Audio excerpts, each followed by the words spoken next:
שלום לכם, שבוע טוב, ברוכים הבאים לאצטדיון י"א באשדוד, מחזור הנעילה. הכל במטרה להישאר עוד עונה בליגה הבכירה. יש לנו הרבה בשביל מי אחר, יש לנו הרבה בשביל לנצח. יש לנו הרבה אנשים שמגיע להם שתנצחו בשבילם. תלחמו עד השנייה האחרונה בשבילם. אשדוד! חזרתם אלינו, תראו את פריסת הדגל באצטדיון מולנו, ביציע. מאוד מאוד יפה. 90 דקות לתת הכל.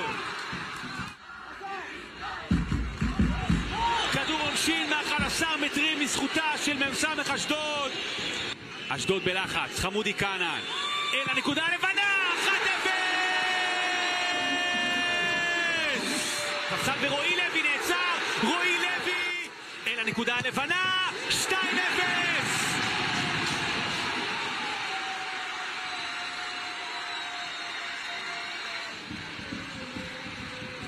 הנה ההזדמנות עכשיו, זה אצל עזו, כהנן באמצע, הכדור ברשת,